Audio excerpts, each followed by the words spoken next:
alimentar mais de 800 milhões de pessoas em todo o mundo. Essa é responsabilidade do agro brasileiro. O produtor rural precisa de suporte, apoio e capacitação. E é aí que entra a importância do distribuidor de insumos agropecuários. Aproximadamente 50% de todos os insumos que chegam ao campo hoje vêm através do distribuidor brasileiro. Onde estiver um produtor rural, haverá sempre o suporte de um distribuidor de insumos. E onde o distribuidor estiver, a Andave estará ao seu lado. Andave, a força que une a distribuição.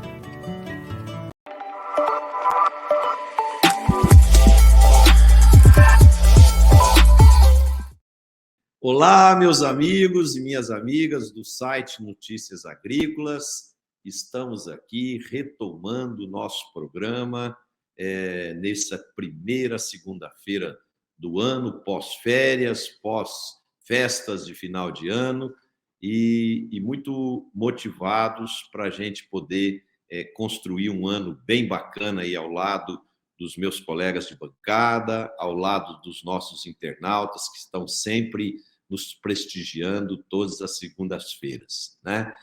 E hoje, infelizmente, temos um tema aí complicado, né, delicado, para a gente conversar um pouco sobre ele, que foram os ataques que houveram ontem contra o Palácio do Planalto, contra o Congresso e contra o Supremo Tribunal Federal, né? E queremos começar falando um pouco desse assunto, né? Não tem como a gente passar por cima desse assunto tão triste, tão relevante para a história do Brasil, né? Roberto, como que você encarou aí todo esse contexto? Como você está vendo essa situação? O que nós podemos fazer para diminuir os impactos disso na vida do Brasil lá fora, na vida do Brasil aqui dentro, no agronegócio?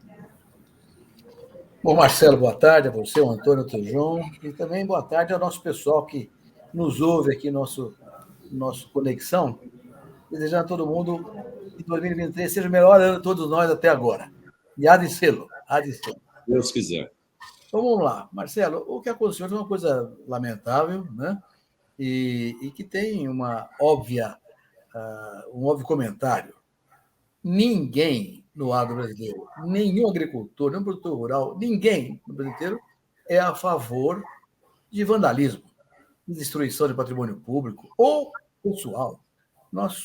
O agro é, por definição, contra violência de qualquer natureza que afete o bem-estar e a imagem do povo brasileiro. E esse vandalismo, lamentavelmente, ele foi fruto de uma mistura. Mas é mistura, né? Separar o joio do trigo, né? Óbvio que o agricultor brasileiro não faz isso aí, né? É uma coisa que o que nós todos desejamos é que haja punição de quem fez esse tipo de coisa aí. O que está acontecendo hoje, todas as entidades de classe do Brasil ligadas à agricultura, ao agronegócio, estão manifestando essa clara identificação com a democracia, com a representatividade, com manifestações públicas também, pacíficas, mas contra todo tipo qualquer de vilania como esse que foi quebra-quebra no Palácio do Planalto, no Congresso Brasileiro e até mesmo no Supremo Tribunal Federal. Então, um erro não justifica o outro. Problemas acontecidos contra a agricultura no passado recente, insatisfação, injustiça cometida, não justificam esse tipo de agressão que foi feita por bandidos que acabaram se misturando com os manifestantes do agro brasileiro e criando essa dificuldade toda. Então, eu acho que a base da nossa conversa, Marcelo, Antônio, Tejon, é essa. Temos que repudiar essas coisas que foram feitas com tanto vigor, depredação, destruição do patrimônio público, coisas importantes que foram em nome do quê? Do agro? Não, em nome do agro não. Aliás, a manifestação não era do agro, é uma manifestação de toda uma massa brasileira. Hoje ficou muito... A eleição desse ano passado mostrou claramente que o Brasil tem uma gigantesca parcela da população conservadora, que não quer ir para a Venezuela, nem para outro país de esquerda qualquer, quer ficar num país liberal, democrático e trabalhar permanentemente em favor das liberdades todas. Ficou muito claro esse processo com o resultado eleitoral. E, muitas vezes, as pessoas insatisfeitas com o resultado manifestaram isso não no agro, de todo o segmento da economia brasileira, mas acabou aparecendo, até na manifestação do próprio presidente da República, uma referência ao agro que, na verdade, é contra e repudia completamente esse tipo de ação nefasta. Ô, Antônio, como que você viu esse ódio exacerbado aí levando a destruição? Bom, Marcelo, boa tarde para ti, para o Dr. Roberto, para o Tejon, para todos aqueles que nos assistem nessa tarde. Eu vi, como qualquer brasileiro de bem, eu vi de maneira estarrecida o que aconteceu ontem. Aliás, eu custo acreditar que aconteceu tamanha barbárie, porque foram cenas absolutamente repugnantes, cenas lamentáveis, que eu duvido que uma pessoa que seja um bom patriota se preste a este papel, uma vez que destrói símbolos da nossa pátria, destroem a nossa história, destroem obras, até o coitado do José Bonifácio, que é o nosso patriarca da nossa república, foi vandalizado com bigode de Hitler. Então, eu duvido que uma pessoa conservadora, que uma pessoa patriota se preste a um papel desses. Eu custo a acreditar. São cenas lamentáveis, repugnantes, que devem ser afastadas. Agora, eu quero também trazer aqui um ponto que é o seguinte. Em primeiro lugar, aonde que o presidente da República ele tirou o agro? Por que ele tem essa fixação com o agro? Porque parece que o agro o odeia, mas são as demonstrações dele que são de ódio em relação ao agro. Por que no meio de algo tão perverso, de algo tão repugnante, ele atribuiu a pessoas do agro? Porque, vamos lá, será que aquelas pessoas que estavam lá eram pessoas do agro? Olha, no Rio Grande do Sul o pessoal está plantando. E, aliás, desesperadamente, porque está faltando chuva. Então, qualquer chuvinha que vem, qualquer umidade que vem, o pessoal está plantando. Em outras regiões do país, o pessoal está nos tratos culturais. Não tem tempo para... colhendo já, né? Exato, tem lugares já colhendo. Então, será que são pessoas do agro que estavam lá? Aí, bom, devem ter agricultores lá. Claro que devem ter agricultores lá. Agora, todos estavam fazendo vandalismo? Eles representam os 5,5 milhões de agricultores que o Brasil tem? Lá certamente tinham engenheiros. Eles representam todos os engenheiros? Lá certamente no meio daquela massa deveria ter médicos. Eles representam os médicos? Lá certamente, a gente vê pelas imagens, tinham muitos aposentados. Eles representam os aposentados? Então por que essa fixação com o agronegócio? Então eu acho que isso vai tornando esse ódio que o presidente ele manifesta para o agronegócio, não me parece de forma alguma uma postura que seja de um estadista, que seja de alguém que queira unir o país. Me parece uma postura irresponsável. E falar dos agrotóxicos, como ele falou, acho que ele deveria estudar mais o caso de Sri Lanka, porque trazer a Bela Gil para o Ministério com aquele discurso e ele me falar isso num momento de tensão e lamentável como foi o de ontem, olha, me parece que ele precisa estudar mais a história do Sri Lanka. Lá tentaram fazer isso, tiraram os defensivos agrícolas e os fertilizantes, levou alguns meses só e o país está em ebulição. Tejon, qual a sua visão desse contexto aí, Tejon? Estamos vivendo uma verdadeira torre de Babel, onde a manipulação da comunicação, e não se chama comunicação, se chama manipulação, é a grande guerra que está sendo travada no mundo, não apenas no Brasil. Então, com relação ao agronegócio, primeiro é importante definir o que é agronegócio. É um sistema agroindustrial de centenas de elos, de centenas de diferenças, do A do abacate ao Z do zebu, com tecnologia, ciência, agroindústria, comércio, serviços.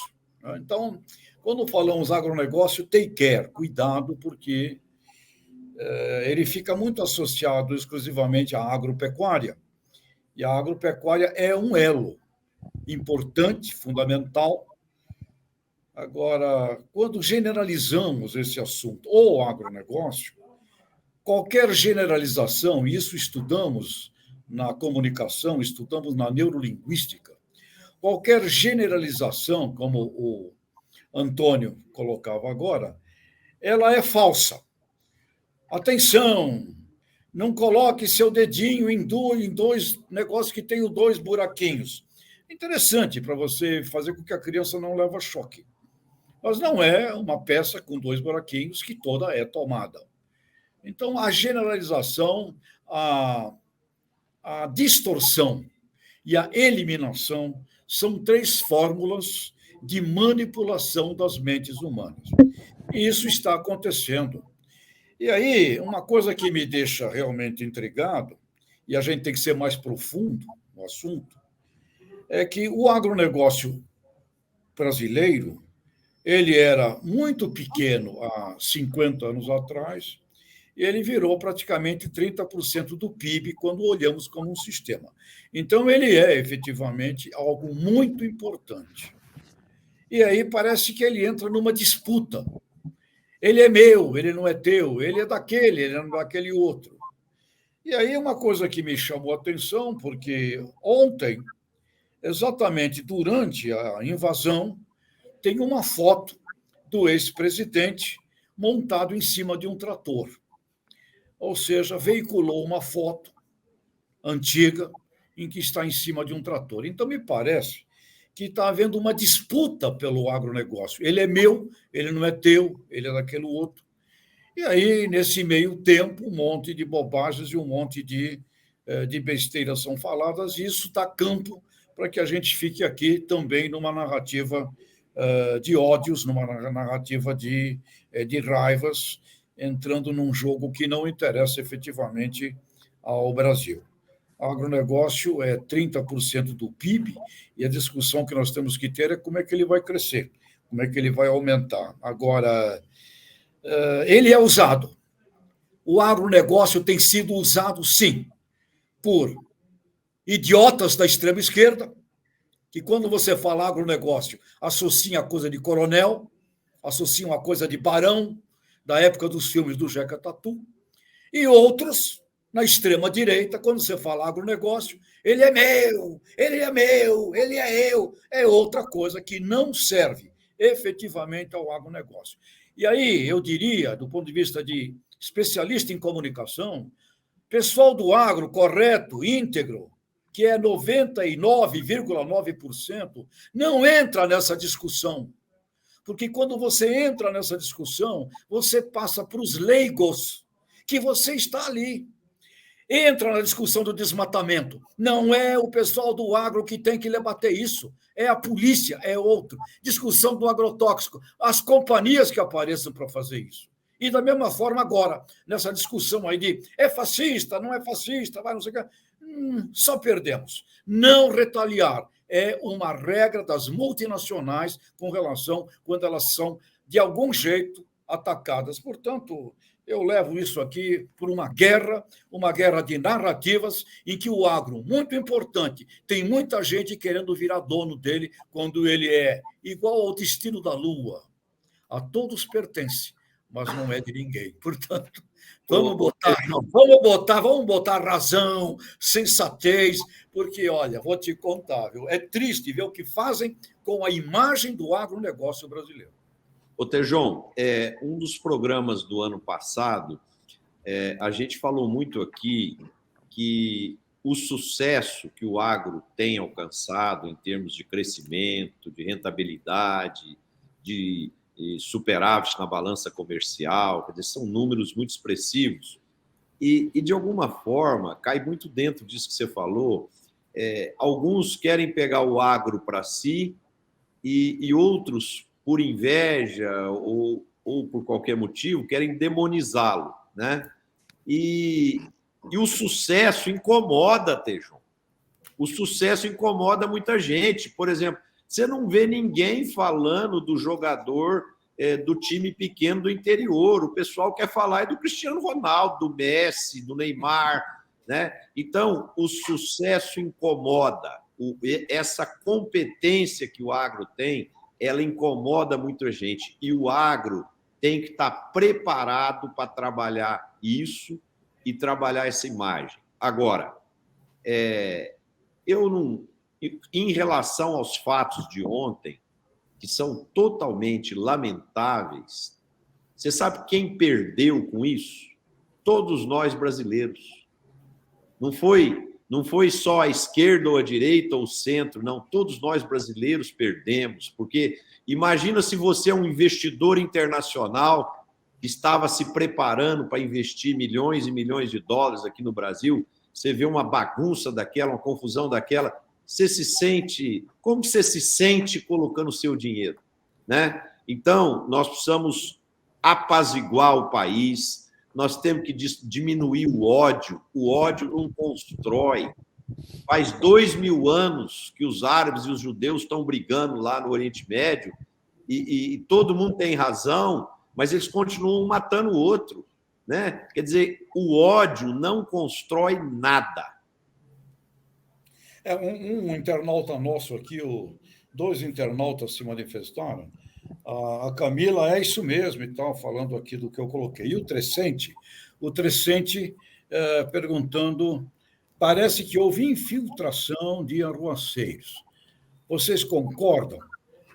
Eu tenho a minha visão sobre isso. Mas queria ouvir mais aí os amigos primeiro.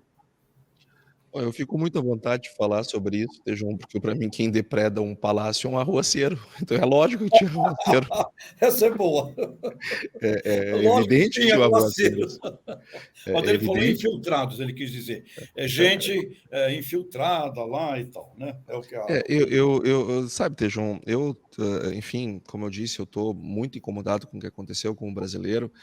Também compartilho essa visão do Marcelo e até se me permite, Marcelo, amplio ela. Nós olhamos muito para o grande investidor, às vezes para o estrangeiro que está olhando à distância o que está acontecendo, mas o que gera mais emprego no país, que é o setor de serviços, são pequenas empresas que têm 5 funcionários, 6 funcionários, 10 funcionários.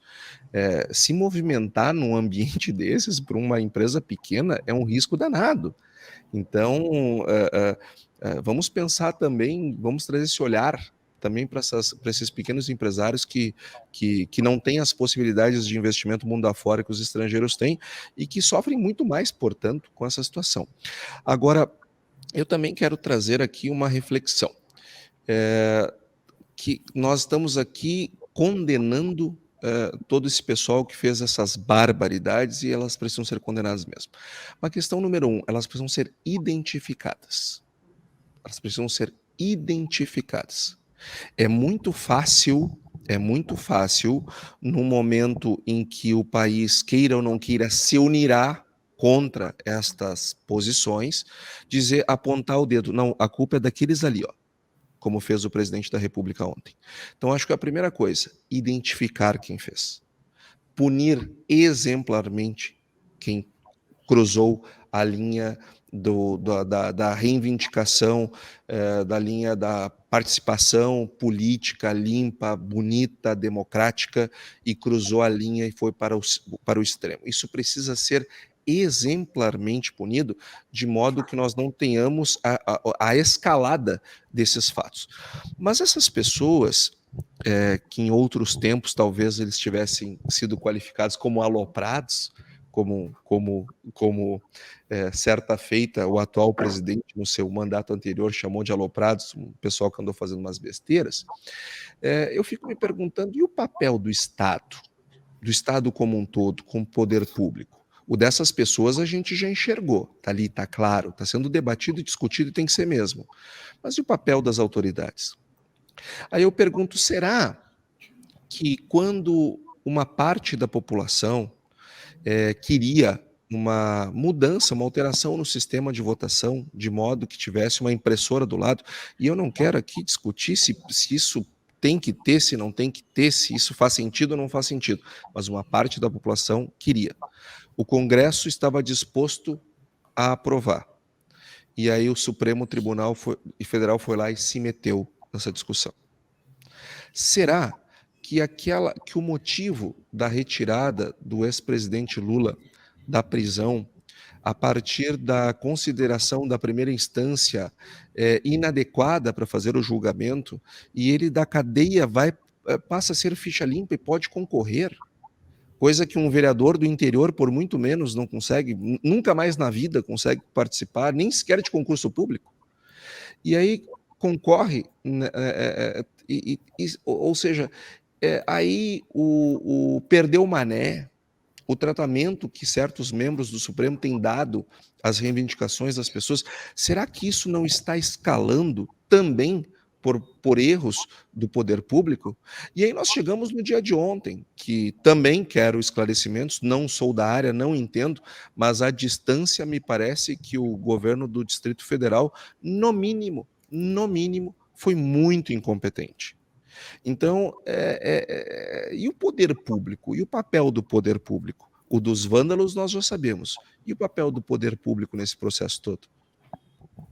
Bom, Antônio, eu também quero aproveitar essa sua fala e a do Marcelo anterior, quando se falou em imagem, né? Nós tivemos no final do ano passado manifestações do Parlamento Europeu e também do Conselho Europeu criando aquela restrição de importações por parte da Europa de produtos que sejam oriundos de desmatamento depois de dezembro de 2020. Numa clara ação comercial, né, de retaliação comercial contra países tropicais, como o caso do Brasil, também Indonésia e outros países do mundo, que ainda tem floresta para desmatar. Usando o meio ambiente, que é fundamental, todo mundo defende o meio ambiente, ninguém é contra o meio ambiente, mas usando esse argumento poderoso como, na verdade, uma barreira não tarifária de maneira um pouco hipócrita, né?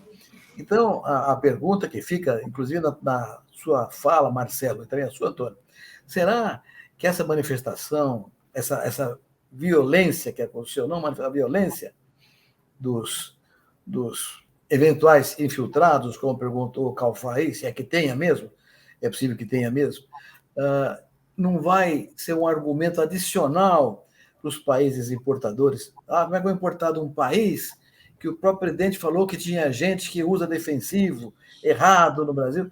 Isso não pode ser um elemento negativo contra nós? Também pode ser. Até porque muitos bandidos que invadiram os prédios públicos tinham bandeira do Brasil nas costas. Então, era um negócio contra a imagem do Brasil, na linha do que o Tejão também conversou. Então, é preciso considerar esses fatos, inclusive, e aí tem uma pergunta feita pelo Cauê aí agora, sobre esse negócio da imagem, não mostra que tem um fato de apoio do governo? Não é importante que o ministro da Agricultura, o Carlos Fávaro, que é um homem do setor rural, conhece o setor rural, aliás, o próprio Nicolau Cafá, nosso assíduo ouvinte, também manifestou, não é o caso do Carlos Fávaro agora desmistificar tudo isso, mostrando, não, olha, isso aí não é agro, o governo tem claro, o governo dizer, não foi o agro, foi bandido, não vão punir claramente, e não se preocupe, Brasil e mundo, o agro brasileiro é decente, é profissional e é sustentável. Eu acho que tanto o Cauê quanto o Nicolau têm razão nas suas preocupações.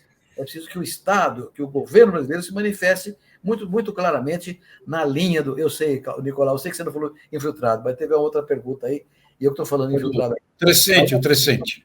Do que o Antônio está conversando, é preciso que haja realmente, por parte do governo, uma posição a favor da agricultura. Porque nós somos, como foi falado aqui pelo Tejon, 27% do PIB, geramos 20% dos empregos, somos responsáveis pelo estado comercial do país. Então, não é um setor que possa ser jogado às hienas dessa forma. É preciso que haja uma atenção muito clara. Concordo com o Calfá e com o Cauê nessa dimensão. Foi o Trecente foi que colocou a pergunta dos infiltrados, foi o Trecente, viu? Foi o Trecente, é verdade. Roberto, e a generalização ela é muito injusta e perigosa.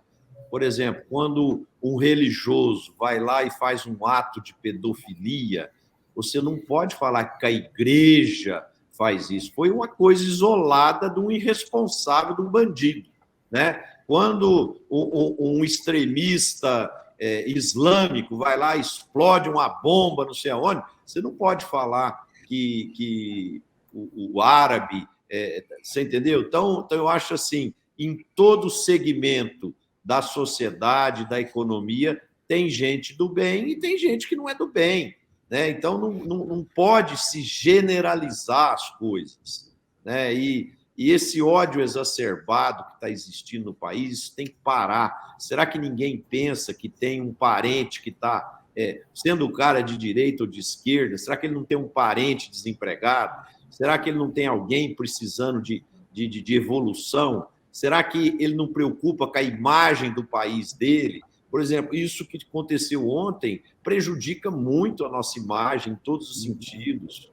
Chegou ao ponto do Putin comentar hoje na mídia aí que ficou preocupado com a violência no Brasil. O Putin.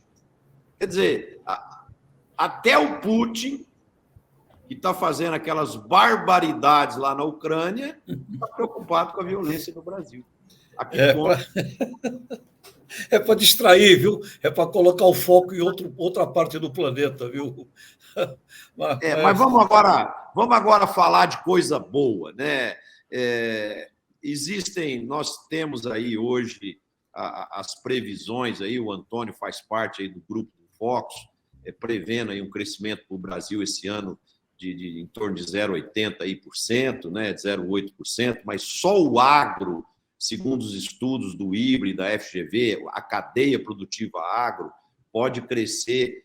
O do IBRE, o número é 8%, o do Santander é 7,5%, e a BAG está dando 5% para o crescimento do valor bruto da produção, que aí é só a agropecuária. Então, é o seguinte, temos um potencial fantástico aí de ter um ano espetacular e vai ser o setor agro novamente que vai segurar o crescimento do PIB.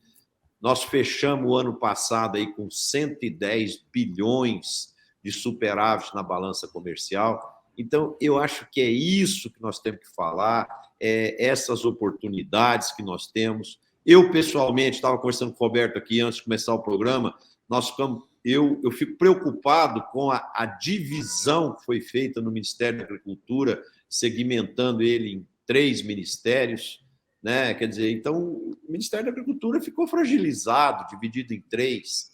Né? Será que isso foi bom para o Brasil? Foi bom para o nosso setor? Então, isso são alguns pontos que a gente tem que conversar, porque essa barbárie agora, vamos esquecer ela, vamos deixar para a polícia apurar quem são esses bandidos e que a lei seja cumprida e punir quem fez essas barbaridades.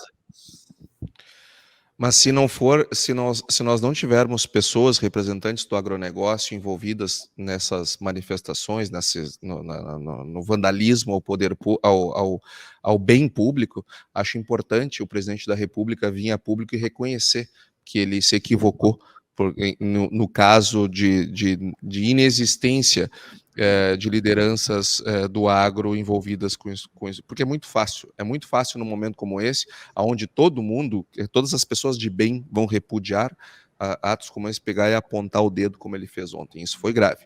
Isso não ajuda na pacificação, isso não ajuda na unificação do país, e nós precisamos ter um mínimo de entendimento, porque nós vivemos no mundo real, nós temos empresas, nós temos empregos, e aqui ninguém, nem Bolsonaro, nem Lula, nem Temer, nem Dilma, nem Fernando Henrique, eu nunca ouvi dizer que eles deixaram algum dinheiro na porta de uma empresa, ou deixaram algum envelopinho para algum funcionário de alguma empresa, eles em pessoa.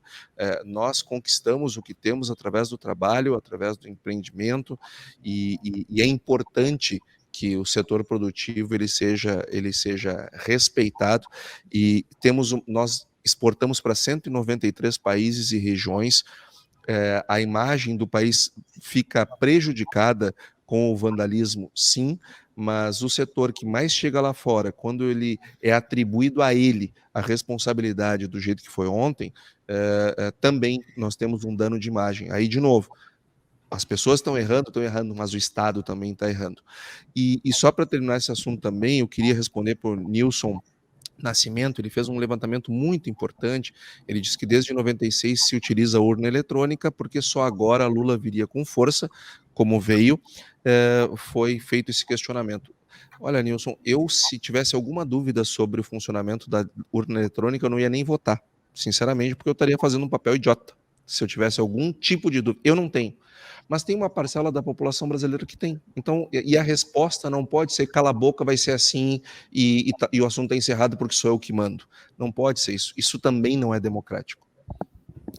Ô, Antônio, eu queria colocar um dado aqui para a discussão nossa, que eu acho que isso nós temos que ficar preocupados.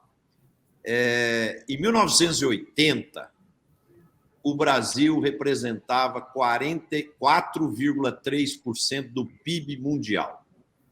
Agora, em 2022, o Brasil representou 2,3% do PIB mundial. Em 42 anos, nós caímos praticamente para metade da relevância que o nosso país tinha em relação às riquezas geradas no mundo. E nesses 42 anos, nós tivemos governo militar, nós tivemos governo de esquerda, governo de centro e governo de direita.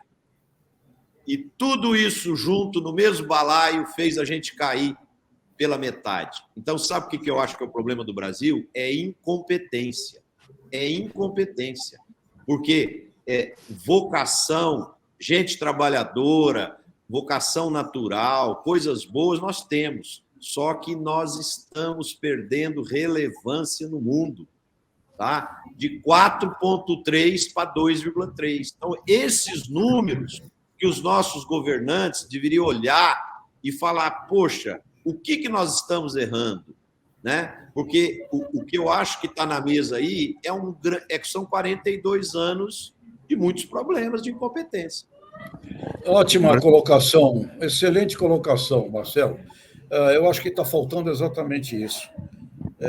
O Brasil tem um PIB ridículo perante o potencial que ele devia ter, a realidade que ele deveria ter, e eu conversei com um ministro do governo anterior, quando fiz essa pergunta para ele, do jeito que você está falando, que nós precisaríamos de um planejamento estratégico. Sabe a resposta que eu ouvi dele? Que aqui não é a China. Então, nós temos um grave problema de administração, sim, porque quando você fala de um planejamento estratégico de Estado, você não está falando que, olha lá, não tem nada a ver com China.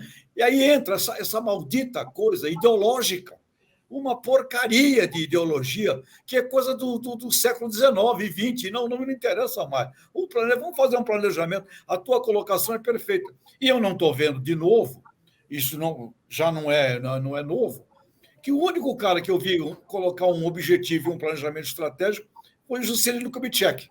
Fala, vamos fazer 50 anos em 5. Qual é o PIB que você vai entregar ao governo agora? Qual é o PIB? Esse do agribusiness que a gente vive.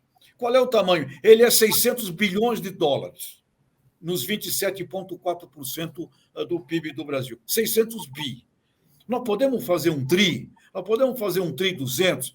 Eu estava resgatando aqui e peguei um artigo seu, Roberto, um artigo que eu acho que já tem um ano ou mais, em que você falava do setor da fruticultura. É impressionante. Nós podemos multiplicar por 3 esse sistema de agronegócio da fruticultura, por exemplo, e assim para todas as cadeias produtivas. Então, Marcelo, a tua colocação é perfeita. E aí vale o velho Peter Drucker, que disse, não tem país subdesenvolvido, tem país subadministrado. Então, conversa de esquerda e direita, para mim, é coisa de diretório acadêmico dos anos 60. Já acabou esse papo. É planejamento e é gestão e é crescer a economia. Não, Tejão, e aí você acha que a gente consegue mudar esse quadro, por exemplo? O que um líder de um país deveria fazer? Quem que é o melhor cara de educação do país? Quem que é o melhor de agricultura? Quem que é o melhor de finanças? Quem que é o melhor de saúde? E colocar esses caras para liderar. Agora, o que que eles fazem? Eles falam, ó, 3 ministérios para o partido A, 3 para o B, 3 para o C, e assim vai loteando. Aí nós vamos chegar no final do ano com um PIB ridículo e vamos continuar perdendo espaço na relevância mundial. É isso, infelizmente é isso. Eu tenho carinho e admiração pelo ministro o Fávaro. Eu conheci num trabalho que ele fazia na AproSoja, no Mato Grosso. Eu gosto dele. Eu entendo que ele é uma pessoa legal. Agora, é como vocês colocaram, quer dizer, ele tem que ser um maestro para coordenar e integrar. O Roberto, quando me conta das experiências dele no Ministério, fala, já é um monte de coisa para coordenar, fora do Ministério. Então, imagina o trabalho que dá e que teria de planejamento. Então, realmente, é mais difícil, né? Agora, é isso. E para vocês verem como nem precisa ter, João, o planejamento da China, né? Que quem te disse isso é de uma idiotice, eu não vou dizer quem foi, mas... Não, claro, nem faça isso, nem faça isso. Nem ela merece essa exposição. Agora, certamente foi uma bobagem tão grande. Todos nós, em algum momento da vida, falamos alguma coisa que temos que nos arrepender. Essa certamente será uma delas. É homem, viu? É ele, viu? Não é ela, não. O fato é o seguinte, que nós nem precisamos de grandes gênios. Porque, por exemplo, o que é o Doing Business do Banco Mundial? O Doing Business, ele é baseado naquilo que a ciência econômica coleciona há mais ou menos 200 anos. O que funciona e o que não funciona no crescimento e no desenvolvimento dos países. As nações que prosperaram versus as nações que não prosperaram. O que elas fizeram, cada um dos grupos. E a partir disso surgiu o Doing Business também, o IMD, o índice do Heritage Foundation, ou seja, que eles elencam os países aonde eles estão bem nos pilares que trazem crescimento e desenvolvimento econômico e onde estão mal. Então, assim, basta seguir aquilo ali. Basta seguir aquilo que vai dar certo. Verdade. Só que o problema é que o governante acha que isso aí é uma ingerência da OCDE, é uma ingerência do Banco Mundial, é uma ingerência... É uma bobagem. Aí entra a questão da ideologia que tu e o Tejon estavam falando agora há pouco, que cega. A pessoa diz, não, mas isso daqui é dos banqueiros, não, isso aqui é da Faria Lima, não, isso daqui é da petralhada, não é, isso aqui é da ciência, nós temos que seguir para dar certo. O problema é que muitas vezes, para crescer, eu não tenho que me sentar para comer um banquete e tomar cerveja. Eu tenho que lavar a louça e limpar o chão. E às vezes nós só temos o desejo de sentar na mesa, comer o banquete e tomar cerveja. E lavar a louça e limpar o chão, que é um trabalho preparatório para que no futuro isso seja perene. Aí a gente às vezes não quer. Tem uma pergunta do Cauê. Roberto, acho que você pode ajudar na sua pergunta. O Cauê perguntou qual a perspectiva para o setor nos próximos 4 anos, e ele está com receio de investir. Essa é para você, Roberto. Eu já um pouco respondi. Eu vou falar sobre isso aqui e sobre mais 2 perguntas que surgiram aí também na questão da paz. Eu quero tomar o tema do Marcelo lá atrás, sobre o crescimento do Brasil pequeno. Então, na verdade, o Marcelo, nós não diminuímos. Nós crescemos também bastante. Mas os demais países cresceram mais. Esse que é o problema. Não é que nós diminuímos, não. É que cresceram, sobretudo na Ásia. Então, mas aí diminuiu a relevância, né? Sim, mas por quê? Porque investir em educação e ciência e tecnologia. Esse é o problema. Um país que não investe em ciência e tecnologia mata o seu futuro. E não há ciência e tecnologia sem educação. Então, o nosso problema tem sido sistematicamente esse. Não estamos cuidando da questão central, que é formar a gente. Roberto, isso que você está falando é de uma relevância tremenda, porque nós estamos... eu tenho visto aqui nas minhas andanças pessoas deixando as universidades públicas, que até um dia desse eram referências, para entrar numa faculdade particular de segunda linha, porque, segundo ele, está melhor do que a faculdade pública. Então, é o seguinte, a nossa faculdade pública está sucateada, o ensino básico está sucateado, e aí nós estamos vendo o que nós vimos ontem, né? Então, nós precisamos mudar, e eu acho que o primeiro passo é diminuir o ódio e colocar mais amor um pouquinho no coração. Isso aí que você falou, aliás, foi tema aqui colocado por algumas pessoas nessa nossa conversa. Mas só para bater o martelo nesse tema da educação. O problema é a educação básica. Nós precisamos formar gente. Nós temos visto aí aquele programa da Letícia, que é uma coisa horrorosa, material escolar, o que tem de material escolar dinamitando a agricultura, mentindo a agricultura, dizendo a agricultura, denegrindo mais a agricultura. Isso negócio tem que acabar. Ou nós formamos gente que ame o país e ame o agro, ou não vai ter esse amor ao agro. E aí, na tua última fala agora, que foi também uma pergunta colocada aqui para a gente no nosso chat. O agronegócio vai para frente. E é na linha da tua pergunta, Tejão, que o Cauê formulou aí. Vai para frente. Nós plantamos nos últimos 4 anos 1,5 milhão, 2 milhões de hectares de grãos por ano a mais. Por ano a mais. Nós crescemos 8 milhões de hectares nos últimos 4 ou 5 anos em área plantada. E a produtividade cresceu também. Isso é fruto daquilo que o Antônio falou. Empreendedorismo do rural brasileiro, que acreditou na agricultura, foi para frente, incorporou tecnologia que foi produzida aqui internamente por empresas nacionais ou multinacionais, e foi para frente. E vai continuar assim, salvo se o governo tratar mal a agricultura. Eu acho que seria, o governo que fizer isso, é louco, porque os números são colocados. Se nós representamos 27% do PIB, geramos mais de 20% dos empregos e salvamos o saldo comercial, qualquer ação deletéria de qualquer governo contra o agro é um tiro no pé do governo. Então, eu não acredito que nenhum governo, por mais ideológico que seja, perturbe a agricultura. Então, respondendo assim ao Cauê, acho que não vamos avançar e também reforço a palavra do Tejão. Conheço bem o Carlos Fávaro, acredito que ele tem a capacidade de nos ajudar nessa recuperação. Mas tem uma pergunta que foi posta aqui para nós. Roberto, eu só queria complementar um ponto aí da pergunta do Cauê. Eu também comungo de tudo isso que você falou, e eu queria pôr alguns dados adicionais aqui para o Cauê ficar mais confortável. A demanda de alimentos no mundo cresce 1,4% ao ano até 2032. Só o Brasil terá a responsabilidade para entregar cerca de 41% dessa demanda. Quer dizer, então o vento sopra a nosso favor. Então, em termos macro, as oportunidades são ímpares. Qual que é o seu desafio, Cauê? É fazer um bom planejamento, usar a tecnologia certa, gerenciar bem os custos, ter uma equipe de trabalhadores motivada, todo mundo remando a canoa no mesmo sentido e tal. Então, eu diria o seguinte, o cenário é promissor. Agora, cada agricultor, cada empresário rural tem que fazer o seu dever de casa para que ele possa colher uma boa rentabilidade também. Segue aí, Roberto. Marcelo, mas a pergunta do Cauê é muito mais de caráter político. Ele está perguntando o seguinte: o governo vai dar condições para a gente continuar avançando?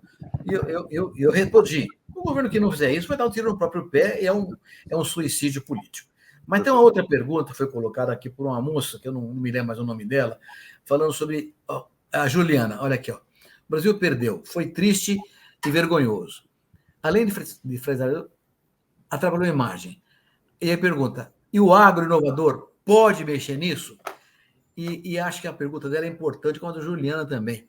O agronegócio produz comida, portanto, produz paz. É da índole, é do DNA do agro garantir paz universal. Então, nós, o agronegócio brasileiro, tem que pegar essa chave que foi colocada aqui agora e virar na direção da paz. Chega de ódio, chega de retaliação, chega de briga ideológica que não leva a nada. Tá certo, Marcelo, tá certo o Tejão, nem esquerda nem direita. O que importa é o país produzido para o mundo. É isso que importa. E o mundo precisa da gente. Agora, dizer que nós somos os únicos, não somos. Então tem que ter uma estratégia bem feita, bem colocada, em que o setor privado e o governo trabalhem juntos e não separados, como pode acontecer.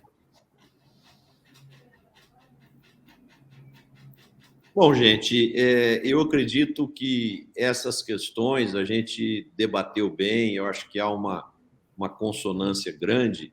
Agora, eu queria te ouvir, Roberto, em relação a essa segmentação do Ministério da Agricultura, você que esteve lá, Como que você está vendo isso, essa divisão? Quer dizer, porque o Ministério da Agricultura ficou praticamente com a Embrapa, que é uma empresa que tem administração própria e também responsável pela fiscalização, né, da parte vegetal e animal, aí, dos frigoríficos, produção de sementes, da produção de alimentos e etc. Né?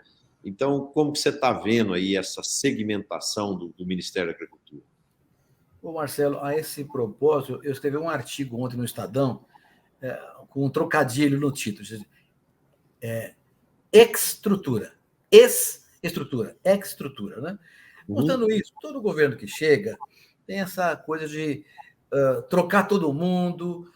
Muitas vezes os governos acham que o ministro novo que chega no Ministério, ou o secretário que chega na Secretaria de Estado, ele acha que quem passou antes não sabia nada, fez tudo errado, quer mudar tudo. Então, é uma coisa tola, essa coisa de reestruturar tudo de novo, trocar todo mundo, sem considerar, principalmente, a burocracia dos órgãos públicos. O Ministério da Agricultura tem gente da maior qualidade nos seus órgãos de pesquisa, nos seus órgãos de formulação de políticas públicas, na área estratégica, tem gente muito boa.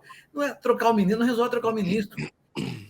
Se a burocracia não estiver ao lado da gente, do ministro, de quem está no governo, as coisas não andam. Então, é preciso muito mais importante do que desmanchar o ministério, fazer 3 ou 4, porque não foi só 3, não. Floresta Plantada, que era do Ministério da Agricultura, foi embora também, foi do Ministério do Meio Ambiente. Floresta Plantada é agricultura. Quem planta eucalipto está na agricultura. Não está fazendo conservação ambiental. Né? Está também, mas o objetivo é econômico, é agricultura. Então, não faz sentido esse desmanche, né? Dando ao Ministério da Agricultura um papel menor. Você falou aí na área de fiscalização, eventualmente formulação de uma política pública, mas a Conab, que é a inteligência, com Z, da agricultura, foi para o desenvolvimento agrário. Nada contra o desenvolvimento agrário, mas por que fazer? Não uma coisa só, por que dividir a agricultura? Só tem agricultor, agricultor é pequeno, médio ou grande, é agricultor. Tem dentista médio ou grande ou pequeno, tem advogado, não, é tudo advogado, é dentista. Então, é preciso que haja uma visão da agricultura integrada, una, articulada. Você falou aí, Marcelo, o Tejon, o ministro da Agricultura, se nem Jesus Cristo funciona, se tiver ligação com o Itamaraty, com o Ministério da Economia fazendo planejamento, com o meio ambiente, com a área de indústria e comércio, com a área de educação e saúde, é uma integração, é o Estado como um todo que precisa funcionar articulado. Agora, já é difícil o ministro da Agricultura conversar com todos os outros ministros. Agora, ter 4 ministros da Agricultura é complicado, divide sem necessidade. O Rossato está com uma colocação aí, Roberto, muito legal, de cooperativa. Cooperativas do Paraná têm intensificado o movimento de verticalização via proteína animal, piscicultura como fronteira recente, incrementando o PIB do agro. Abraço a esse timaço. É o Rossato, falando do cooperativismo e a agroindustrialização, né? A verticalização também. Olha, o Rossato é desse tipo de gente que orgulha. Ele foi meu aluno na faculdade. Então, o Rossato me orgulha ter sido o professor dele. Ele ficou melhor que o professor dele. É um craque, o Rossato. É um líder cooperativista de grande vigor. De fato, ele tem razão. O Cooperativo do Paraná tem um trabalho, inclusive, de intercooperação. Você conhece lá, Tejão? As cooperativas estão... Bom, o que eu sou melhor? Sou melhor em fazer peixe? Fazer peixe. Outro melhor fazer frango. E todo mundo trabalha junto na intercooperação. É muito bem feito o trabalho que os cooperativos do Paraná estão fazendo. E, felizmente, o modelo Paraná está se expandindo pelo Brasil inteiro. Está no Rio Grande do Sul, Santa Catarina, também Verdade. Aqui em São Paulo está avançando. Então, o cooperativismo tem um papel crescente de relevância. Hoje, 54% da produção brasileira já passa por cooperativa, de modo que realmente nós podemos ter um cooperativismo muito influente, inclusive na exportação. E não está faltando uma conversa mais efetiva, Roberto? Um plano muito mais... Quase não se fala do cooperativismo nas estratégias de governo. Não está na hora assim, de um plano de Estado, uma coisa mais poderosa, porque, inclusive, esse problema dos 4 milhões, né, de pequenos agricultores, sem ciência, sem nada, fome, combater fome, é a cooperativa que vai fazer isso, né, Roberto? Tejão, cooperativa não precisa de favor nenhum do Estado. A cooperativa é uma entidade privada, feita por pessoas que têm um objetivo patriótico, inclusive, então não precisa de nenhuma proteção do Estado. Basta que não seja perseguida. a cooperativa não seja perseguida. Se tiver liberdade, como é a autogestão para funcionar, vai embora. Agora, programas estratégicos de inclusão social de governo para ajudar. Hoje, o que diferencia um país desenvolvido e não desenvolvido é o grau de organização da sociedade. Quanto mais organizada a sociedade, mais envolvido o país. E a cooperativa é o braço econômico da organização social. Portanto, é um aliado a governos. O governo precisa mais cooperativa do que a cooperativa do governo. Ô, Antônio, eu queria que você comentasse aí conosco agora 2 assuntos. Um deles é que, em situações parecidas no passado, o dólar hoje teria disparado aí 20%, 30% e a Bolsa teria caído 10%. E, pelo menos na hora do almoço, quando eu tive a oportunidade de dar uma olhadinha, a Bolsa estava subindo um pouquinho e o dólar estava relativamente estável, né? Então, a primeira pergunta para você é por que aconteceu esse fenômeno? E a segunda pergunta é como que está a seca no Rio Grande do Sul e que impacto que isso vai dar na lavoura de milho e de soja? Joia. Bom, vamos começar com a primeira, então, que até porque é mais fácil. Marcelo, eu acho que o que aconteceu ontem serviu, de certo modo, para mostrar a solidez das instituições e da democracia. Tanto é que foi tudo aquele quebra-quebra, nós tivemos perdas materiais, nós tivemos perdas históricas, porque perdemos nosso patrimônio, até a Constituição, a original, sumiu, enfim, obras de artes depredadas. Agora, as instituições seguem funcionando dentro da normalidade. Então, não tem porquê o mercado reagir de forma diferente. Foi um ato político que cruzou a linha, mas que, enfim, está tendo a resposta que se espera em situações como essa. Nós também poderíamos estar com uma taxa de câmbio bem mais baixa, na minha opinião. Por quê que eu acho que o câmbio podia estar bem mais baixo, Marcelo? Porque o Brasil, depois de um longo inverno, depois de 8 anos, o Brasil está fazendo superávit primário.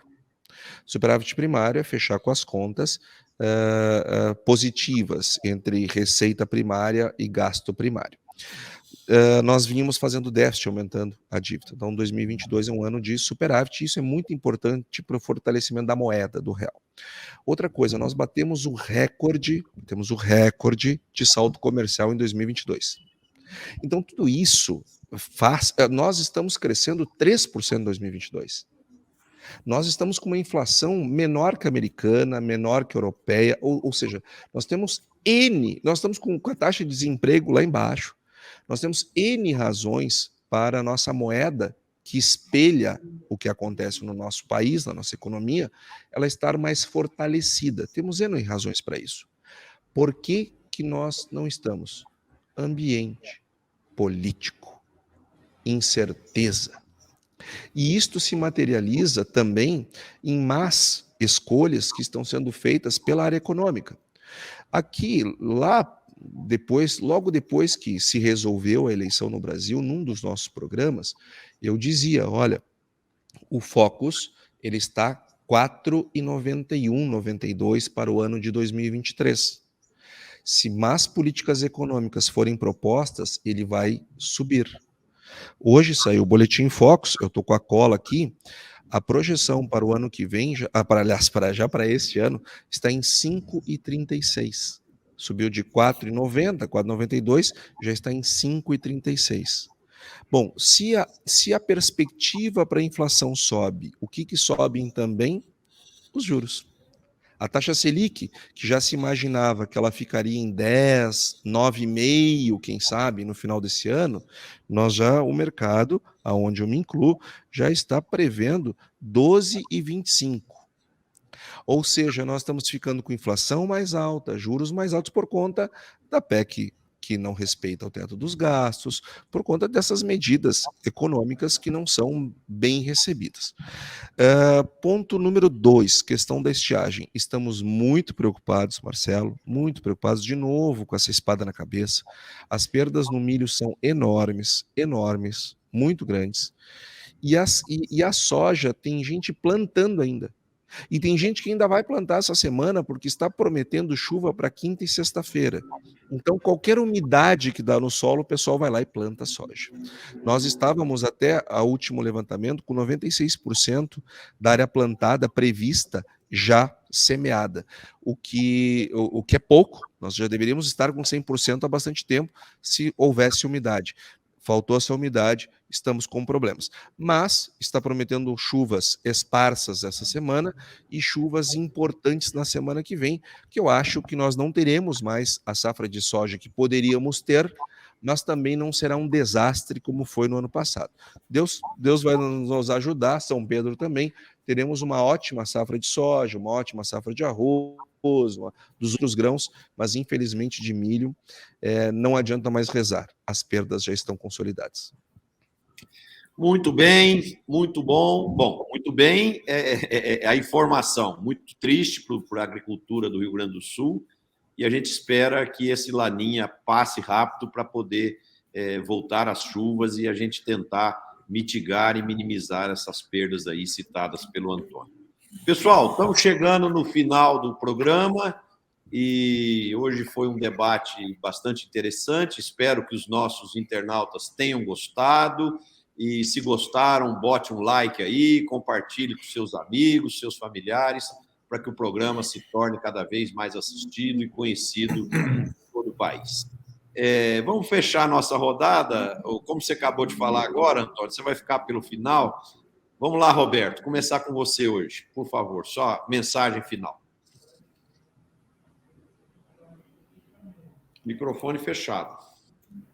Eu acho que o programa de hoje, Marcelo, teve uma característica melhor ou mais profunda do que outros anteriores, uma participação muito ampla de internautas, viu? Muito boa. Então, eu queria encerrar aqui, realmente agradecendo aos internautas pela participação, porque isso alimenta a gente e ilumina a gente também. Mas eu queria fazer uma ênfase aqui numa colocação da Juliana, preocupada com o ódio.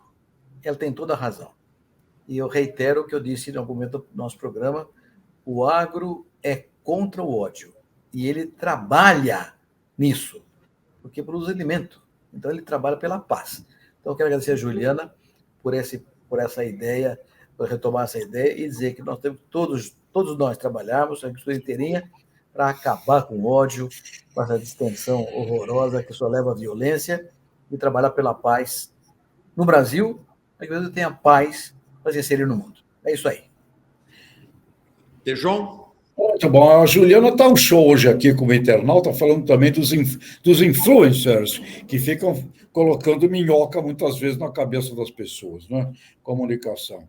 Eu gostaria aqui de aproveitar também o Calfá, o Nicolau, e dizer o seguinte: eu espero muito que o ministro Carlos Fávaro seja um ótimo influenciador positivo dessa imagem. E eu não sei se é pedir demais, se é rezar, mas eu imagino o ministro Fávaro com o ministro Alckmin, de Indústria, Comércio e Serviços, a Marina, envolvendo o meio ambiente, mais o ministro Paulo Teixeira, no desenvolvimento agrário, o André de Paula, na pesca, já que dividiu. São 5. Será possível que esses 5 sentem numa mesa para discutir um planejamento estratégico? Pode até chamar a Simone Tebet. 5. É possível. Ei, 5. Sentar na mesa, fazer um planejamento de crescimento. Se esses 5 fizerem isso, meu Deus, nós dobramos o agro brasileiro de tamanho, não tenho dúvida alguma. Roberto, agora é Antônio. Eu quero agradecer, Marcelo, parabenizar todos pelo programa. Um dia difícil de fazer programa hoje, porque, enfim, está todo mundo sensibilizado pelo que aconteceu ontem, incomodado com o que aconteceu ontem, mas eu acho que esses episódios servem de algum modo para o nosso aprendizado e para que nós possamos saber o que a gente quer e o que a gente não quer. E se tem uma coisa que nós aprendemos em economia é o seguinte: o crescimento econômico nunca, jamais aconteceu em águas turbulentas. Ele só acontece em águas calmas. Então, se nós queremos crescimento, se nós queremos desenvolvimento, se nós queremos um futuro melhor para nós e para todos aqueles que nos são caros e toda a comunidade que fazem como fazem este país maravilhoso, nós temos que contribuir para a paz, contribuir para o entendimento e para que os acertos aconteçam. Eu comungo de tudo isso que vocês disseram também, e eu acho que nós temos que colocar coisa boa no coração, praticar o bem, desejar o bem, priorizar a competência, diminuir a ideologia, esquerda, direita, e vamos amar mais os nossos vizinhos, os nossos co-irmãos, os cidadãos brasileiros, para a gente poder construir uma nação que tem um potencial incrível e que deixa a gente muito triste, né, de ver esse dado que eu mostrei hoje, do Brasil, que era 4,3% do mundo em 1980, e agora ser só 2,3%. Né? Então, igual o Roberto disse, nós crescemos nesse período, só que os nossos concorrentes, os outros países, cresceram mais. Então, nós precisamos focar na competência, focar no bem, no planejamento, na estratégia, para a gente alcançar melhores resultados. Uma boa noite a todos, uma excelente semana. Obrigado aos meus colegas aqui de bancada, obrigado aos nossos internautas que estão toda segunda aí nos prestigiando cada vez mais. Desejo a todos uma excelente semana, com muita saúde, paz e amor no coração. Abraço.